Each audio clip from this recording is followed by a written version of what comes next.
The Addiction Podcast, Point of No Return. Hello, everyone, and welcome to the Addiction Podcast, Point of No Return. My name is Joni Siegel, and I am the host for this podcast. Today's episode is episode number 252.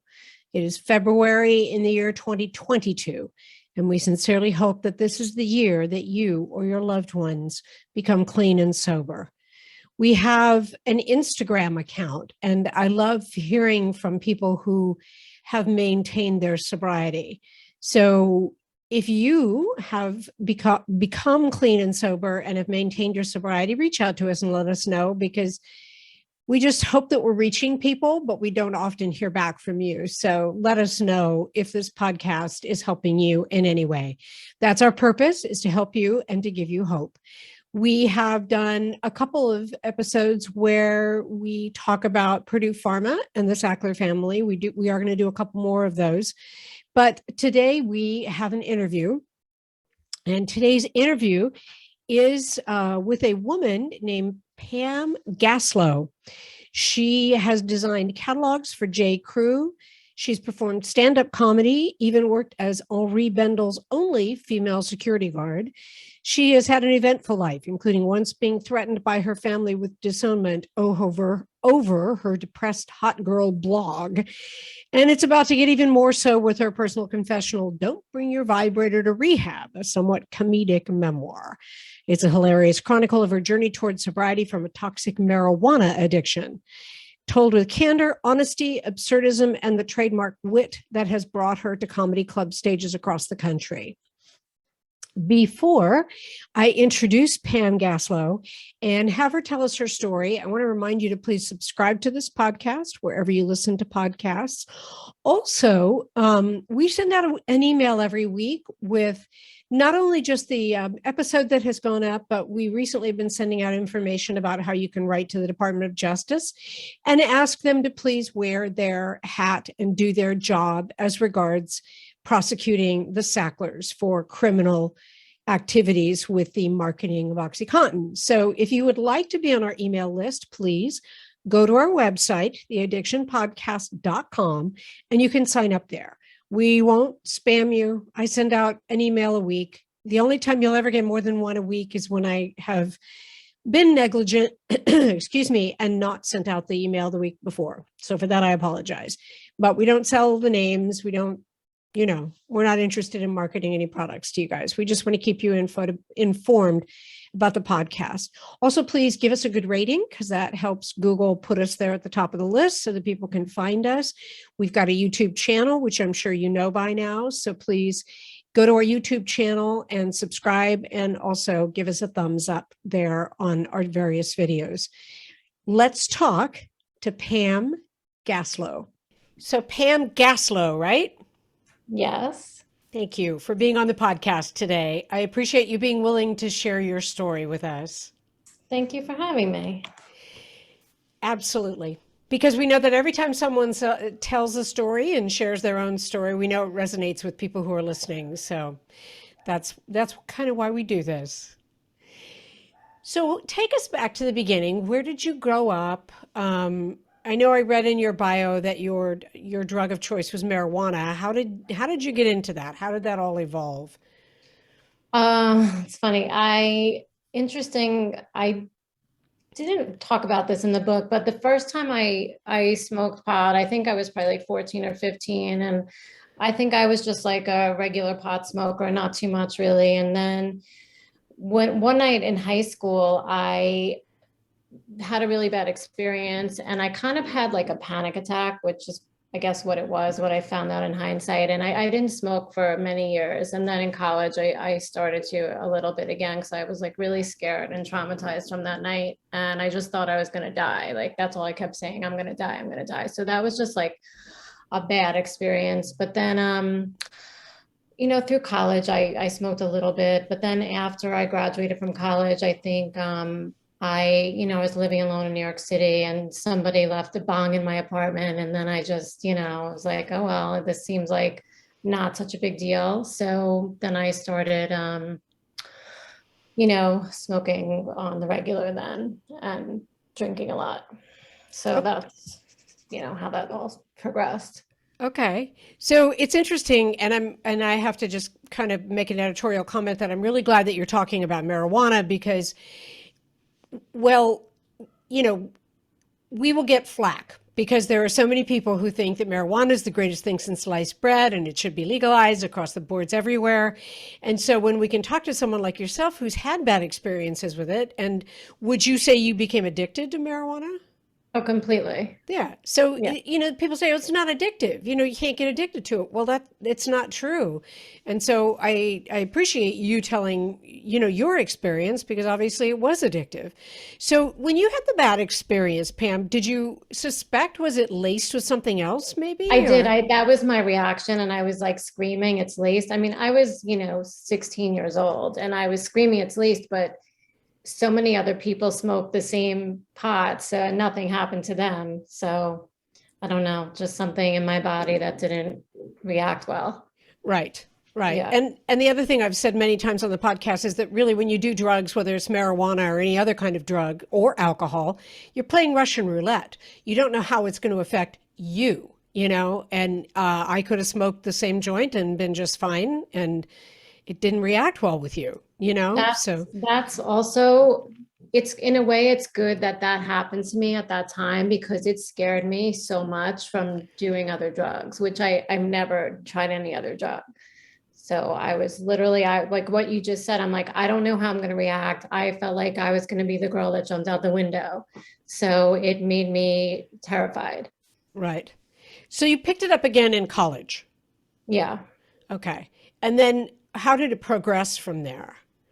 I mostly drank a lot in college and I didn't smoke a lot of pot. And then when I got out of college, I was drinking a bottle of wine a night by myself and smoking a joint.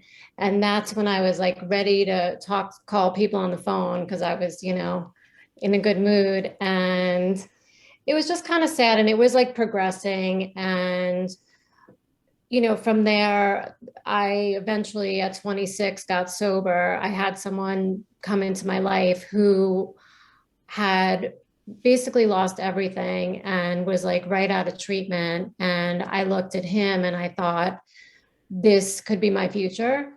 And he 12-stepped me and he told me to go to an AA meeting and I did. And that's when I first got sober. I was 26 years old. Wow. Yeah. And then did you stay clean and sober or? I stayed sober for 7.5 years, completely sober, and my life got really good. And then on one New Year's Eve, I had a bad feeling and I went to my boyfriend at the time. I went to his house and it was like 7 people and I just had a very negative feeling about it. And I was the only sober person. And when nobody was looking, I picked a bong up on the coffee table and I did a bong hit. And then I started kind of slowly going down and I would smoke a little bit and then eventually every day, all day. And then when I was 38, I went to rehab for the first time. And I stayed sober 8 years after that. I had most of my adult years, I've been sober. And then after 8 years, that's when the book picks up. That's where the book starts. It's again, I wish this was a more exciting, glamorous story and it's not. And I was, with a guy also, and he had a bong and I let him blow smoke in my mouth. I mean, I tell this story and it sounds so immature to me when I'm listening to myself talk, but I get, it's like in an instant, you can just have like a weak moment and just get, be vulnerable and just give in. And you're like, okay, whatever. And then that triggered me into smoking 24/7 around the clock for 2 years until I went to rehab again, which is in the book where I talk about in the book. Okay. So how long have you been clean and sober now? 2.5 years. Okay, cool. And was there anything different about this rehab from the earlier times that you did it? So this was my second stint in rehab. And yes, I think The first rehab, I think I was just so unhappy. And I feel like it was a little bit was luck. I only stayed there 8 days and I stayed sober 8 years. And, I write in the book that they say sobriety is not for people who, need it. It's for people who want it.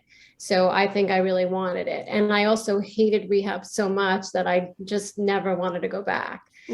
So but the second time, I just think mentally and emotionally, it impacted me more. And the staff was just way more helpful and,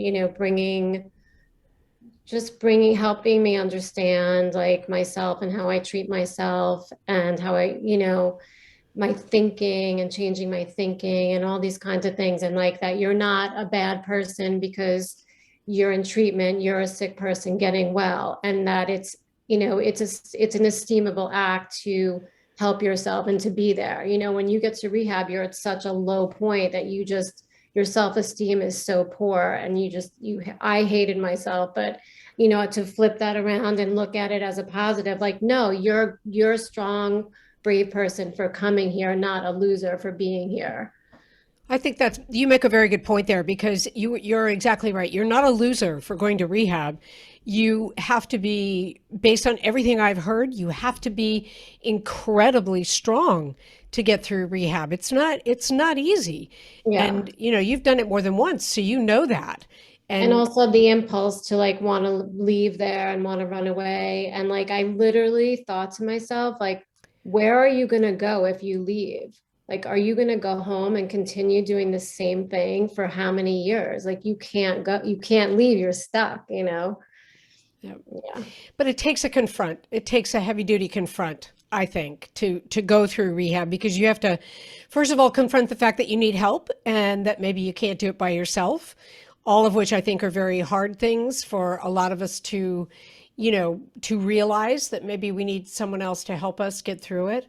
So this rehab you think it was different, the one you did 2.5 years ago? It was different. And also I really connected more with the people there. I was there for longer. How long were you there? I was there for 2 weeks. Okay. Which I know is not your standard rehab length of stay. And I'm not telling anyone what to do with, that was the time I was willing to go for. And it just was a better experience than the previous time. That's awesome. And it takes whatever it takes. I mean, for some people, maybe it takes 6 months. For others, we've talked to, and it takes a year. And for you, if it's 2 weeks, that's fine. There's no cookie cutter recovery. Exactly. There just isn't, It took me a year to get the guts to go to rehab. Yeah. Let's talk about how much time I spent procrastinating that. Yeah. Yeah. So what is your life like now that you've been clean and sober for 2.5 years? What's it like? What's different? It's like, first of all, just a huge relief. I mean, I lived with like a monkey on my back, and every single day was just torture. And I felt horrible about myself because I knew I was doing something bad for myself every day, all day. So that basically destroyed me. And, when you're in treatment, like they say, if you didn't get high today, you're a winner. And I think the further away you get from your, actually being in treatment, more real life comes back in, and you're so hard I'm so hard on myself. Like, what did I do? What have I accomplished? What am I doing? And I have to remember that staying sober every day is an accomplishment for me. Huge. And that's number one, yeah. Right? Like, I'm not putting a substance in my body, and I'm not trying to change my mood with anything. So that is number one. And, I live in Miami, and I live like a healthy lifestyle, and I exercise. I'm outside all the time. I write, I see friends, and it's, I don't do anything crazy. I mean, it's just a normal, normal life, but it's healthy and it's good, and nothing's so crazy, nothing's extreme, and it's not exciting all the time. But that's like part of the addiction of wanting something to take me to, another place. And so I mostly try to do that with working out or exercise now. And I'm not crazy about it, but just like I said, just trying to be like healthy one day at a time. You are listening to the Addiction Podcast, Point of No Return. For more information on the podcast or to reach out if you have a story you would like to share with us, go to our Facebook page by the same name, or you can email us at theaddictionpodcast@yahoo.com, or go to our website, theaddictionpodcast.com, or call us at 727-314-7080. And please remember to subscribe to our podcast wherever you listen to podcasts and give us a 5-star review. Sometimes the hardest thing about getting someone into recovery is getting them to agree to treatment. Bobby Newman, a certified drug counselor with 30 years experience and an over 85% success rate as an interventionist, has created a series of 12 videos that you can use right now to learn every step to get your loved one to agree to treatment. Call 1-833-918-0008 today and say the word podcast to get a 10% discount. Or go to newmaninterventions.com and type in the word podcast for a 10% discount. This service comes with a free 1-hour consultation with Bobby.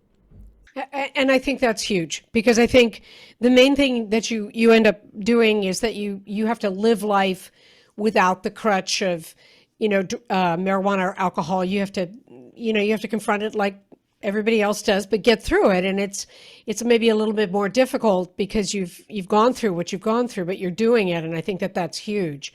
Mm-hmm. And, we always like to say to people, if you're listening, anybody can do it.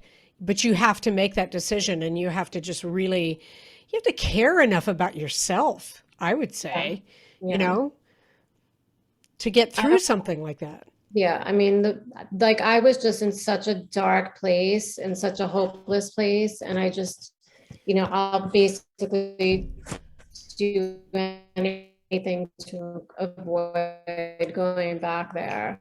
And I know it doesn't work for me. And it's like, that's it. End of story. It's not an option. Right. Pam, when did you write your book? And I should say I haven't drank in almost 26 years. Okay, good. Oh, it's okay. I wrote the book probably 3 years ago.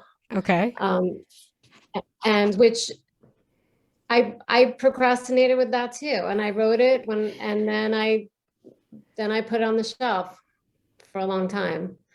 And then I think when the pandemic came and I started writing a lot more because there was really nothing else to do when we were in a lockdown. And I thought to myself, you know what, like you should publish this. It's like now or never. And, it's a good story. It's a good message. And, it's like they say, take an action and let go of the results. I'm like, I'm just going to put this out in the world and not getting any younger. So. Well, and it sounds like it's a funny bok. It is funny also. And my mother was reading it last night and my mother started reading it and then she was like traumatized. So she put it down and she's like, I just read a lot more. It's really funny. And I'm like, yeah. I think I like the fact that you brought some humor into your story, because there's nothing humorous about drug addiction. And, it's why we do what we do, because we know that people die from overdoses, and it's a horrific pandemic that continues to face this country. And the fact that you can add some humor into your story, I think it's huge. I really do. Also, I've read a bunch of books, a bunch of memoirs and books, about by addicts, and most of them are not funny. Right. And so I figured, this isn't a tragic, like I'm not a heroin addict in an alley, but it's still, they say, identify, don't compare. And, my feelings inside were still what they were, no matter what my drug was or whatever. So when someone says, I can't identify, I did coke or I did heroin or I did meth, I understand that, but that's not the point. It's like, psychologically, spiritually, mentally, where we all go when we're in these, when we're in these hopeless places. And like I said, I've never read a funny book except like maybe Carrie Fisher's Postcards from the Edge, which, and I'm like, there's so many funny, you got to laugh at it because it's so ridiculous at times, so much of it. And it's like, yeah, some of it's funny and stupid. So you can make it also humorous, and, why not? I like that. I really do, because it's a very it's a serious subject, but it doesn't have to always be addressed that way. And, addiction is going to take you, as you said, to dark places. So if you can come out the other side, and if humor is the light that you find, why not? Yeah. You're not making less of addiction. You're just finding something that, people can relate to, and people can relate to humor. Oh yeah, and the stupid things you do when you're stoned are just, ridiculous. They're funny. They're dumb, but they're funny. Yep, it's true. The stupid things you do when you're drunk, I always remember the kids in high school who would get blind drunk every week. And every week they would be throwing up in my front lawn and saying how they'd never, ever do it again. And of course, then the next Friday they would be doing it again. And, I often feel if we'd had cell phones, we could have videoed all these people. They would have gone, yeah, maybe I don't want to do that anymore. My God, I know. Yeah. I'm grateful they didn't have that when I was drinking, because I think I would have been horrified. Yeah, I understand.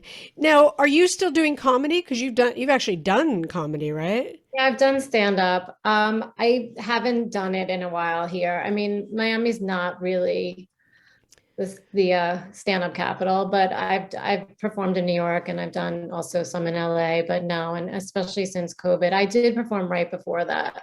Okay. But I'm thinking about getting back on the stage. So cool. We'll yeah, I like it. So what is next for you? What are you going to write? Are you writing another book? Well, it's interesting because I've written a few other books that were not published. So it's either a question of rewriting one of those and making that work, making it more current and relevant, or just completely starting something new. But whatever it is, it will be a humor book. The other books I wrote before this were, well, I'm not going to get into that, but one was about addiction, but a totally different angle. But I wanted to write about rehab. And so I don't know, maybe about relationships, something humorous about relationships, dating, men, dark humor, something like that. I have a lot in my brain, and I have a lot of notes, so we'll see. Awesome. Yeah. Pam, if you were going to share something about the whole subject of marijuana and, the long-term effects, what would you want to share with people? There's so many, I think, I can't speak about long-term like negative effects, but it's definitely not good for your lungs the way that I smoked. But I know there's edibles now and people eat, take those. That's a different story. But I think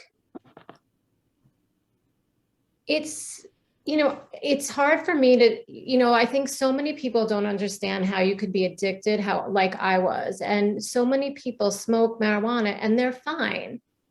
And they have fun and they enjoy it, and it calms them down, or it helps their medical issues, or whatever it does, or, and that's great. So I don't want to say anything negative, because that's all real. And if that works for you, that's great.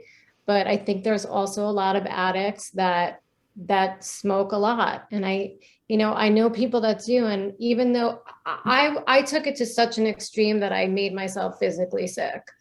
And I think that you have to just have awareness if you're an addict. And also, it's not good for you. I couldn't think, I couldn't, speak, I was just a zombie. And I think, long-term, I'm sure it's not great for anybody, but if you can manage it, great. Like my life was unmanageable doing that. So, it might be hard for people to understand, but I had a vape pen, like an IV, it was just attached to my mouth, So I would just say to people, be careful. And I also think, and this is me being very judgmental, but I know a lot of people that smoke a lot of pot, and even though they're functional and they're fine, I think they would be so much more productive and alive if they didn't. But that's just my opinion. Well, I think it's interesting that you say that. I grew up in the 70s, and we've talked many times about how the pot in the 70s was not the pot of today, and the THC levels are way higher. But I always remember, I could always tell someone who smoked a lot of pot. I could always tell. Mm-hmm. And it's like you say, there was there was a kind of a lack of productivity. There was a lack of intention or motivation that I would observe in people that I could tell. And you also made another point when you were talking about how some people can maybe smoke it and be okay with it. It's the same thing with alcohol. Some people can have a glass of wine and stop, and some people, they have a glass of wine and they can't stop. And so then it becomes detrimental. Well, I appreciate you talking to us today. I appreciate you sharing your story, and I'm looking forward to looking at your book. I think it sounds interesting. The title, say the title. I said it in your intro. The title is Don't Bring Your Vibrator to Rehab. You make me want to ask you, and did you?